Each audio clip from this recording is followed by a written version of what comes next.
제영 한인교회 연합회 2021년 봄 부흥 사경회 세 번째 날, 마지막 날 설교입니다. 여행을 아는 사람, 곧 여행가라고 불릴 정도의 전문가는 짐이 많지 않습니다. 여행 본래의 목적에 맞춰서 꼭 필요한 것을, 또 그런 것만 갖고 갑니다. 인생 여정을 걸어가면서 중요한 것이 무엇인지 아는 사람은 삶에 대한 묵상과 통찰이 깊습니다. 공간 안에서 시간을 걸어가는 삶의 여정이든 아니면 구체적으로 어디를 다녀오는 그런 여행의 일정이든 모든 종류의 여행에는 공통점이 있습니다. 가장 중요한 것이 쉼, 그리고 배움이라는 공통점입니다. 자신이 사는 일터와 일상을 떠나서 사람은 쉼을 얻습니다. 표현하자면 건강하고 생산적인 일탈에서 쉼을 누립니다. 일탈이라는 우리말 단어 자체가 부정적인 뜻을 가지고 있습니다만 하여튼 한번 표현해 본다면 건강하고 또 생산적인 일탈, 그러면서 이제 일상과는 다른 일탈에서 쉼을 누리지요. 무엇을 배울 때의 구조도 같습니다. 자신이 늘 생활하는 상황과는 다른 시공간에서 어떤 새로운 것을 통해서 배움이 열립니다. 쉼과 배움, 이 두 가지가 가능하기 위한 기본 조건이 있습니다. 지금 여기에 있는 나를 비우는 것입니다. 비우지 않으면 새로운 것이 들어올 수 없고 또 그래서 배움도 쉼도 불가능합니다. 비움에서 배움이 열립니다. 제가 목회자로 걸어오면서 크게 배웠던 몇 번의 상황이 있습니다. 그중 하나를 말씀드리겠습니다. 지금부터 36년 전입니다.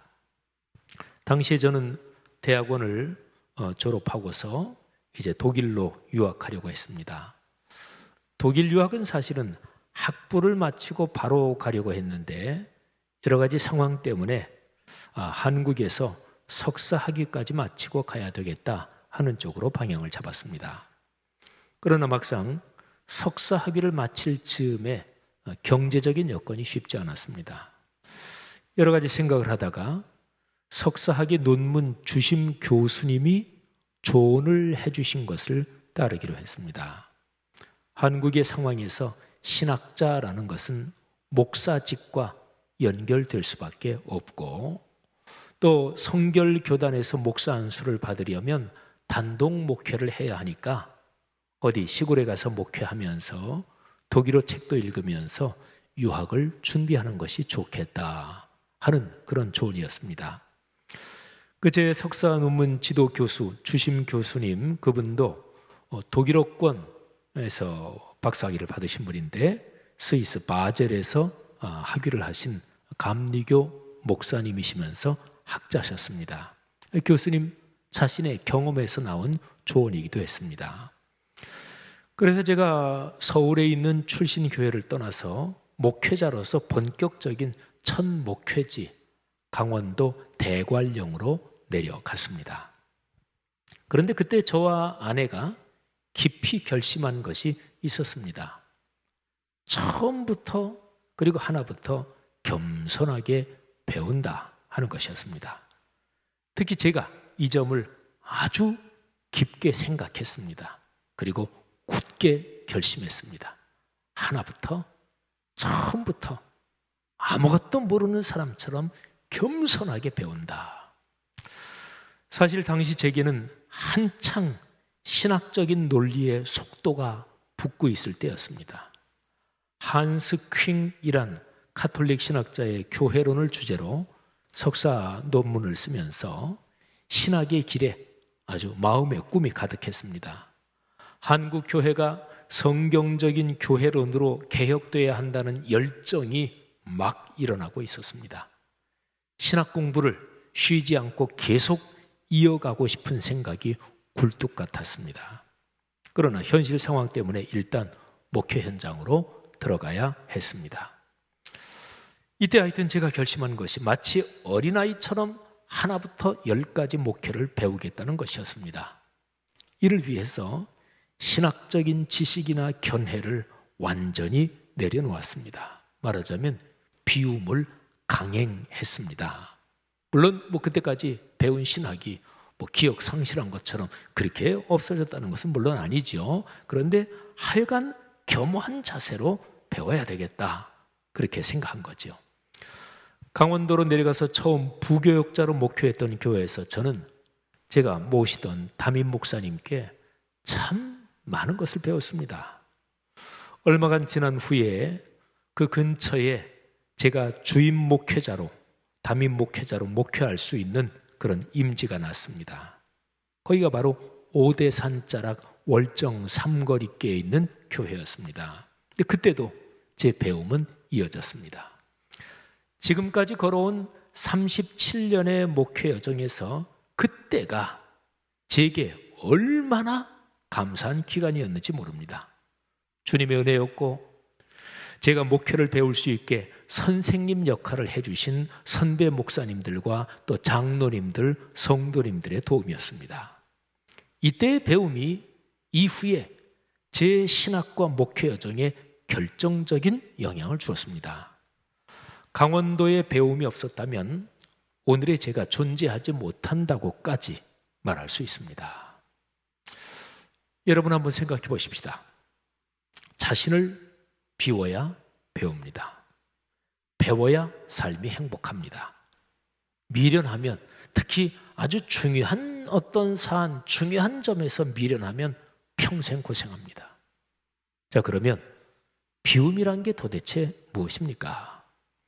예수님께서 심령이 가난한 자가 복이 있다고 말씀하셨습니다. 심령이 가난하다는 것은 자신을 비운 상태를 말합니다. 자기 마음과 영혼이 은혜를 간절히 사모하면 현재의 상태로는 만족하지 못합니다. 지금 나의 상황이 결코 충분하지 못하다고 느낍니다. 더 아름답고 더 행복한 것을 갈망합니다.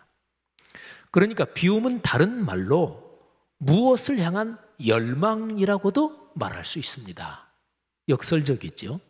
비움과 열망은 반대말이 아니고 이게 아주 깊게 연결되는 그런 개념인 거죠. 이 열망은 근본적으로 주님을 원하는 마음, 그리고 주님께로 향하는 영혼의 상태, 바로 그 열망을 말하는 거죠. 은혜를 사모하는 사람은 종종 주님께서 숨어 계시다고 느낍니다. 그러니까 주님을 향한 열망이 아주 크고 간절하니까 주님 왜 은혜를 안 주시나요? 주님 왜 자꾸 그렇게 숨어 계십니까? 주님 제발 저를 만나 주십시오. 이런 마음이 막 드는 거죠. 주님의 은혜를 너무나 사랑한 나머지 은혜를 받고 있으면서도 더 받기를 바랍니다.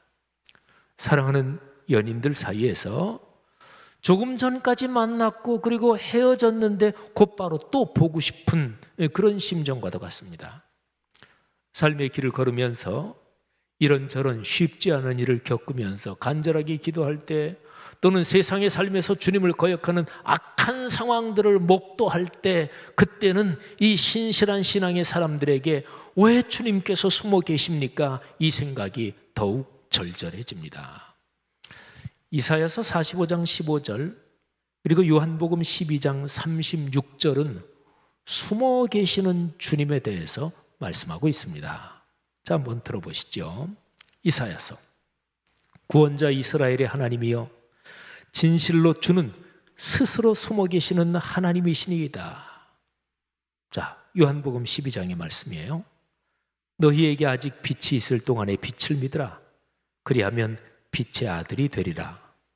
예수께서 이 말씀을 하시고 그들을 떠나가서 숨으시니라. 아멘.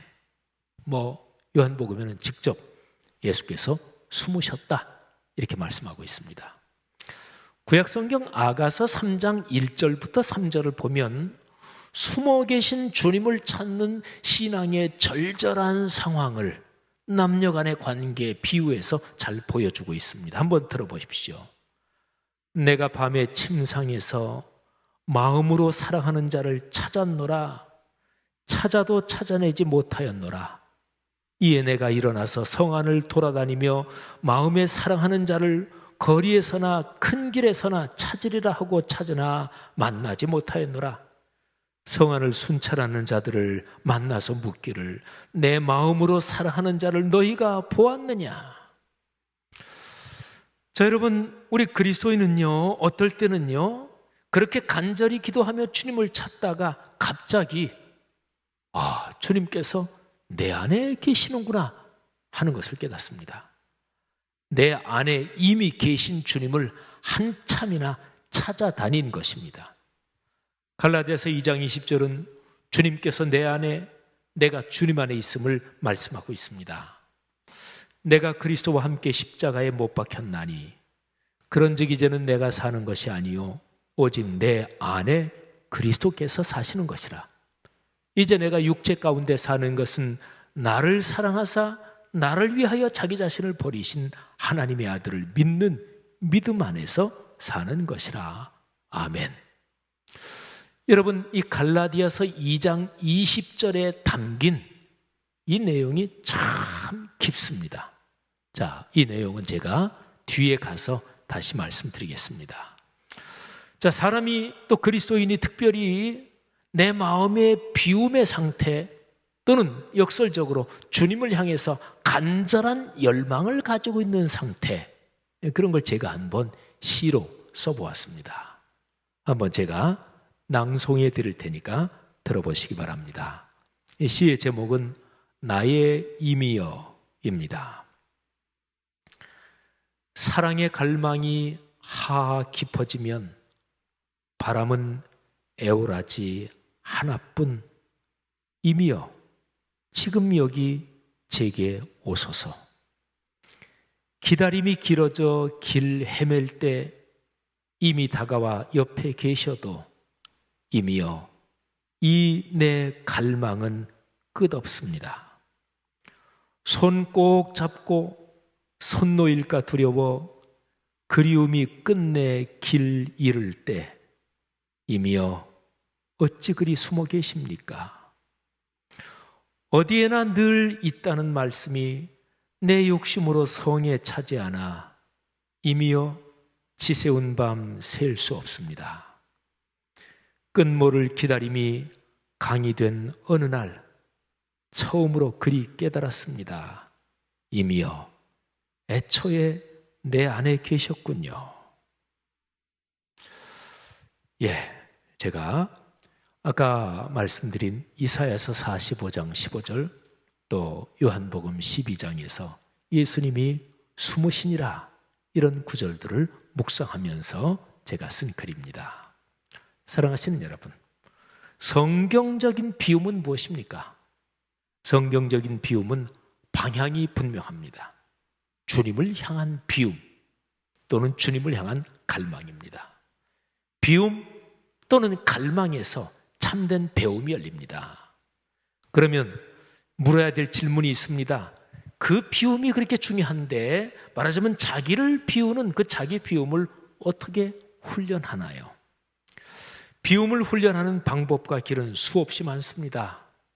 그리스도인의 삶의 여정 전체, 삶의 여정 자체가 비움의 훈련장입니다. 삶의 고난과 역경이 대표적인 비움의 훈련장입니다. 근데 고난과 역경만이 아닙니다. 반대로 삶의 성취, 곧 역경의 반대말 순경도 비움을 훈련하는 마당입니다. 역경에서 비움을 훈련하지 못하면 사람이 독해지고 사람이 거칠어집니다. 속에 독이 쌓입니다. 반대로 순경에서 비움을 훈련하지 못하면 교만해집니다. 그래서 망합니다. 비움은 자신이 선택해서 훈련할 수도 있지만 대개 사람들이 사는 모양을 보면 또 그리스도인들이 사는 모양을 보면 떠밀려서 훈련하는 경우가 더 많습니다. 물론 더 좋은 것은 떠밀려서 하는 것 말고 자신의 결단으로 하나님의 음성에 늘 평소에 귀를 기울이며 자신이 스스로 결단해서 하나님의 훈련에 참여하는 것입니다. 자, 비움을 훈련하는 방법이 수도 없이 많다. 우리의 삶 전체가 비움의 훈련장이다 말씀드렸는데, 비움을 훈련하는 가장 좋은 방법은 기도와 말씀에 연결해서 훈련하는 것입니다. 다른 말로 하나님 앞에 서야만 자신을 비우는 훈련이 가능하다는 말입니다. 자, 기도 말씀 두 가지를 말씀드렸는데, 기도가 무엇인가요? 기도는 하나님과의 대화입니다. 기도할 때 우리는 하나님 앞에 있는 거죠. 말씀이 뭐예요? 66권 성경에 기록된 하나님의 계시잖아요. 사람에 따라서 차이가 있겠지만 하나님 앞에 서지 않고는 진정한 비움, 그 비움을 배우고 훈련하는 것이 불가능합니다. 생각해 보세요. 하나님 앞에 서지 않는다. 그러면 타인이나 주변 환경과의 관계에서만 산다는 거잖아요. 이런 경우에 다른 사람보다 더 탁월하다, 또 주변 상황을 남보다 훨씬 뛰어나게 관리한다, 이런 사람은 결국에는 교만해집니다. 반대로 다른 사람에게 뒤처지고 자기 삶의 상황을 제대로 관리하지 못하는 사람은 열등감에 빠집니다. 자, 그러니까요, 잘나든 못나든 그게 중요한 게 아니고 하나님 앞에 서느냐, 하나님 앞에 서는 것, 기도와 말씀을 통해서 진정한 비움이 가능해지는 거죠. 자, 오늘 제가 드리는 말씀은 기도와 연관된 자기 비움, 그러니까 비움 기도, 이게 사실은 초점입니다. 자, 비움을 기도로 훈련하는 방법인데요. 자, 먼저 언제 비움 기도를 드리나요?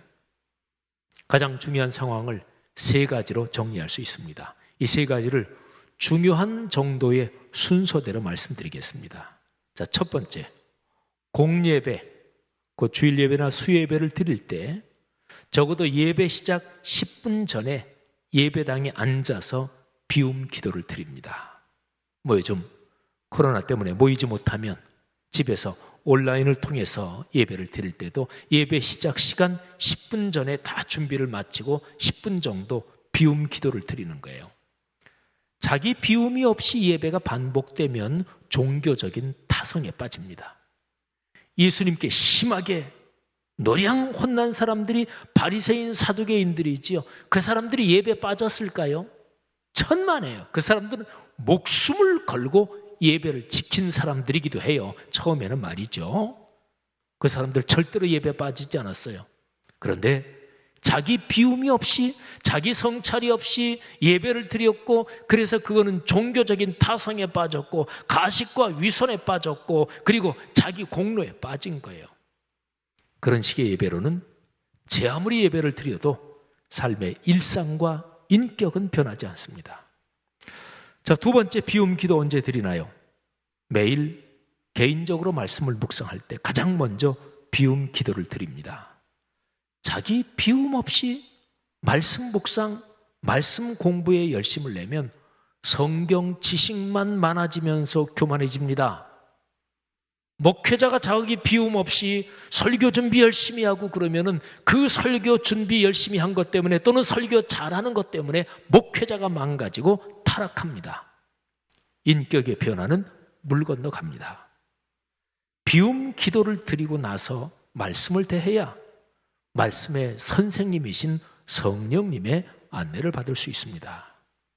자, 비움 기도 드리는 세 번째, 역경이나 순경의 삶 한가운데서 자신을 성찰하며 비움 기도를 드립니다. 비움 기도가 깊어지잖아요. 그러면 불행한 일이든 행복한 일이든, 그러니까 역경이든 순경이든 거기에서 깨달음을 얻고 그래서 복을 받습니다. 모든 것을 섭리하셔서 합력하여 선을 이루게 하시는 하나님과 동행하는 법을 배웁니다. 자, 비움 기도를 언제 드려야 하나 말씀드렸습니다. 자, 그러면 비움 기도를 구체적으로 어떤 방식으로 드리나요? 이걸 말씀드리겠습니다. 비움 기도를 드리는 방법은 의외로 쉽습니다. 그냥 조용히 있으면 됩니다. 자, 제가 지금부터 하는 얘기를 한번 잘 제가 세밀하게, 저도 약간 천천히 제가 강조해서 말씀드릴 테니까 잘 들어보세요. 쉬워요. 그냥 조용히 있으면 됩니다. 무엇을 하려고 하지 마세요. 가장 빠지기 쉬운 함정은 기도를 내가 한다고 생각하는 것입니다. 자, 비움 기도 내가 하는 거니까 내가 기도 드리는 것 맞습니다. 그러나 한국 교회 그리스도인들의 기도가 많은 경우에 너무 한쪽으로 치우쳐 있는 것이 문제입니다. 기도를 내가 기도한다고만 봅니다. 기도는 내가 기도하고 내가 말씀드리는 것이기도 하지만, 맞아요. 하지만 다른 한편으로 기도는 주님의 품에 나를 맡기는 것이고요. 그리고 내가 말씀드리는 게 아니라 주님의 말씀을 듣는 것입니다. 좀 더 깊이 기도에 들어가면 내가 무엇을 하지 않는 것이 기도입니다. 나는 그냥 주님 품에 안겨서 가만히 있는 것입니다. 그저 듣는 것, 그저 주님 품에 안겨 행복에 겨운 것, 이게 기도입니다.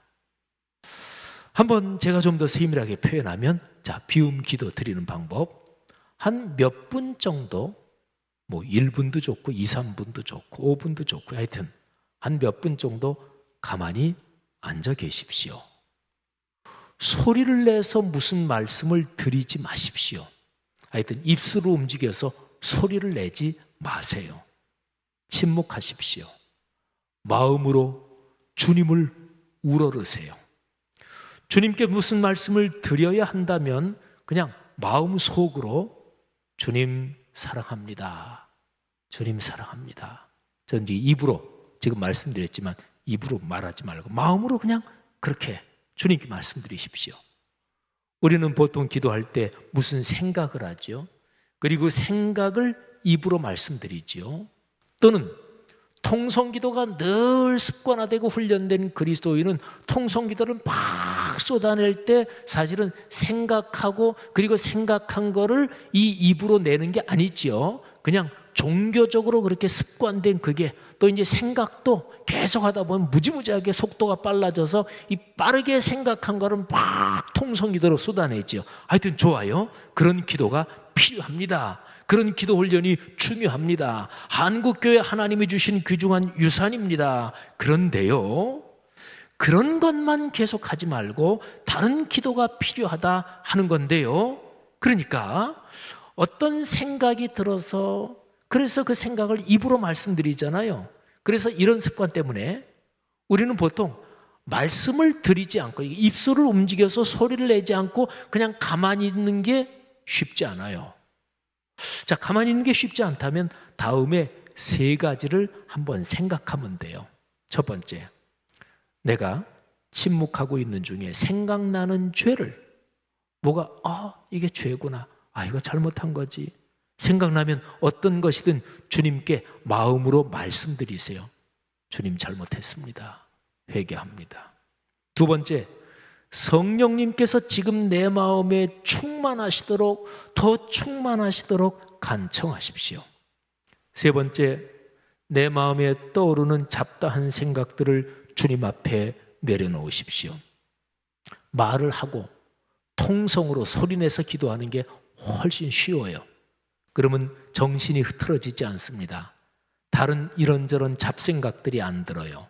그런데 침묵하고서 입으로 소리내지 않고 가만히 있으면 막 여러 가지 생각들이, 그래서 마치 표현하자면 내 머릿속에서 원숭이들이 막 뛰어다니는 것처럼 여러 가지 생각이 들어요. 근데 침묵하고 있으면서 그런 생각이 막 들면은 생각 드는 대로 주님께 맡깁니다. 주님의 뜻대로 하십시오. 내려놓습니다. 이런 거를 그냥 마음속으로 그렇게 말씀드리는 거예요. 자, 비움 기도를 이렇게도 생각해 볼 수 있어요. 생활하시면서 어디 며칠 동안 도망가고 싶을 때가 있지요? 네. 우리 목회자들 지금 많이 참여하고 계십니다만은 저도 현장 목회를 하고 있는 사람으로서 어디 진짜 몇 달 도망갔으면 좋겠다. 목회하면서 그런 생각 안 드는 사람 어디 있겠어요? 가정주부 중에서 그런 생각 없는 사람 어디 있겠어요? 가장으로서 힘겨운 처자식 먹여 살릴 짐을 지고 가면서 그러면서 어떨 때 그런 생각 안 드는 그런 남자가 어디 있겠어요? 자, 생활하면서 어디 도망가고 싶을 때 비움 기도를 그렇게 생각하셔도 돼요. 삶의 복잡한 일들을 다 내버려 두고 주님 품으로 도망가십시오. 주님과 나만, 둘만 아는 그 정원으로 도망가는 겁니다. 편안하고 자연스러운 자세로 몸의 긴장을 풀고 그냥 가만히 앉아서 눈을 감고 주님을 생각하는 것입니다. 그렇게 1, 2분, 3, 4분, 하여튼 몇 분 비움 기도를 드리는 중에 주님께서 거룩한 영을 통해 우리 마음과 영혼을 안아주십니다. 우리 마음 깊은 곳에 주님께서 말씀을 들려주십니다. 물론 이렇게 우리 신체의 귀에 들리는 그런 음성으로 들려주지는 않지요. 어떨 때 하나님이 필요하다고 생각하시면 그렇게 들려주실 수도 있어요. 그런데 대부분은 우리의 마음에 어떤 주님께서 주시는 강한 감동, 어떤 마음의 내적인 음성으로 말씀을 들려주셔요. 어떨 때는 몸에 느껴지도록 은혜나 체험을 주시기도 하십니다. 그러나 중요한 것은 진실하고 겸허한 마음으로 비움 기도를 드릴 때 주님께서 내 마음에 주시는 평안과 믿음, 이것이 중요합니다. 여러분, 제가 지금 같이 모여서 만일에 집회를 한다 그러면 비움 기도를 한번 실습을 잠깐 1, 2분이든 몇 분 해보겠는데 이 집회가 온라인으로 해가지고 그렇게 한다는 그렇게 의미가 있을 것 같지 않아서 제가 실습을 하진 않겠습니다. 근데 제가 비움 기도를 실습한다면 그 바로 실습하기 바로 앞에 이런 안내를 드립니다. 자, 여러분이 앉아 계신 자리에서 우선 자세를 그냥 편안하게 바르게 이렇게 하십시오. 머리끝부터 발끝까지 몸에 긴장을 푸십시오. 그리고 눈을 감고 지금 주님께서 나를 품에 안아주신다고 생각하십시오. 주님은 거룩한 영으로 지금 여기 우리와 함께 계십니다. 우리를 당신의 품으로 안아주십니다. 자, 지금부터 편안하게 손에 혹시 볼펜이나 쥐고 있는 거 있으면 다 내려놓으시고 아주 편안한 자세로 한번 눈을 감고 비움 기도 드리는 거예요. 제가 그만하십시오 할 때까지 침묵하면서 비움 기도를 시작하겠습니다. 이렇게 안내를 드리고 눈을 감고, 그리고 그렇게 비움 기도 실습할 때는 그때 예배당에서 하면은 피아노나 이런 것도 치지 않습니다. 그냥 가만히.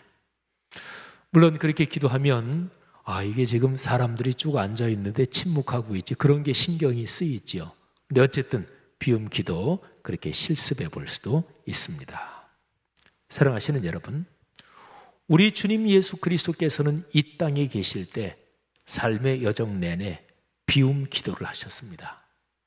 그분이 하신 결정적인 비움 기도가 마가복음 14장에 나옵니다. 창세 이래 인류가 지은 모든 죄를 한꺼번에 짊어지는 십자가의 처형을 앞두고 겟세마네 동산에서 처절하게 기도하실 때입니다. 주님은 3번이나 간절히 기도하시면서 그리고 결국에는 자기 비움으로 기도를 맺으셨습니다. 마가복음 14장 36절을 한번 들어보십시오. 이르시되 아빠 아버지여, 아버지께는 모든 것이 가능하오니 이 잔을 내게서 옮기시옵소서. 그러나 나의 원대로 마시옵고 아버지의 원대로 하옵소서. 아멘. 비움은 내 뜻, 내 소원이 아니라 주님의 뜻, 주님의 소원에 온전히 나를 맡기는 거죠. 우리 그리스도인들에게는 자신이 좋아하는 성경 구절이 있습니다. 어떤 말씀이 내 삶의 여정에서 큰 힘이 되고 길라잡이가 되고 방패가 되고 나의 피난처가 되는 그런 구절 말이지요. 누가 제게 그런 구절이 뭡니까? 그렇게 묻는다면 얼른 떠오르는 구절이 여러 구절이 있습니다. 그 구절 중에 하나가 갈라디아서 2장 20절입니다. 특히 저는 비움 기도와 연관해서 이 구절을 자주 묵상합니다. 예배 드리기 10분이나 15분 전, 그 예배 드리기 전 10분이나 15분 동안 이 구절을 천천히, 아주 천천히 묵상하면서 자신을 비웁니다. 또는 생활하면서 어떤 조금 짬이 날 때, 또는 쉽지 않은 상황, 삶이 어렵고 목회도 또 이상하게 신경 쓰일 게 많고 이런 상황에서 모든 것을 잠시 멈추고 이 말씀을 깊이 천천히 묵상합니다. 그러면서 주님을 만납니다. 제가 이 구절을 한 번 묵상할 때 걸리는 시간이 다 다릅니다. 한 2, 3분 걸리기도 하고요. 어떨 때는 10분이나 15분이 걸리기도 합니다. 내가 그리스도와 함께 요 한 어절 한 어절씩 아주 천천히 묵상합니다.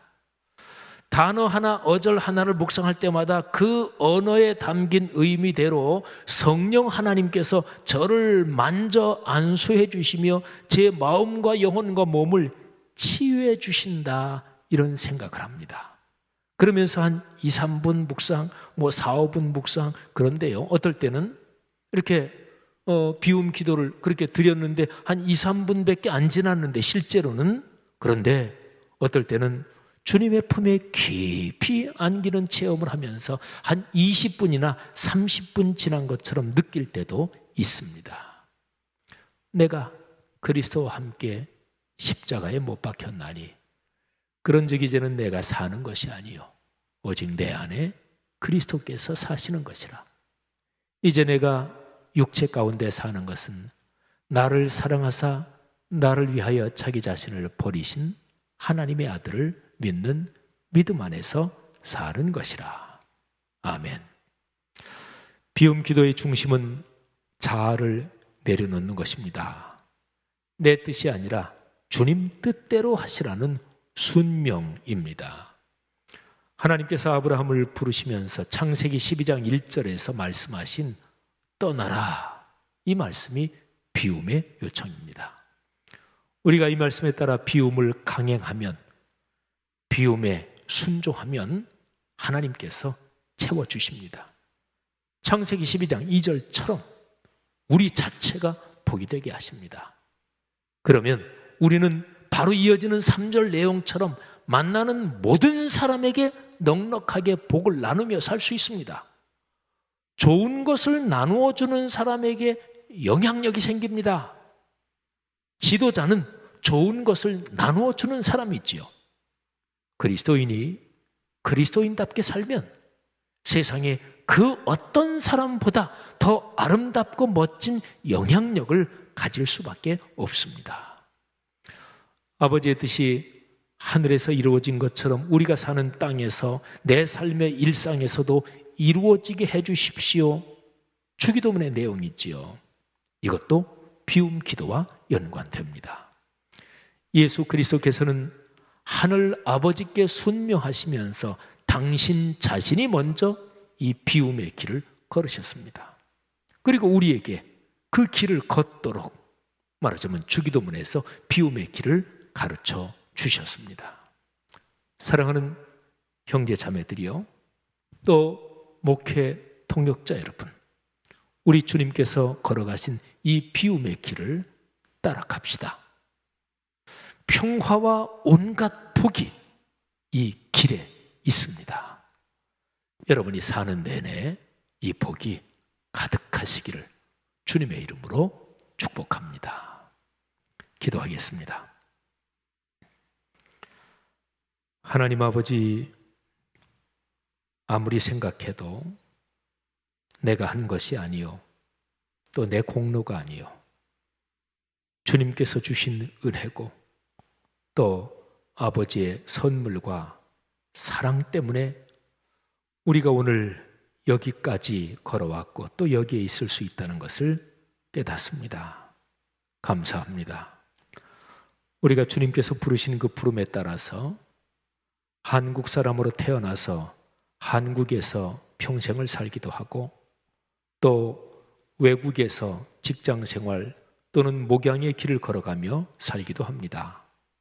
하나님께서 뜻이 있으셔서 영국에서 목회에 그 짐을 짊어지고 걸어가는 사랑하는 당신의 종들을 축복하옵소서.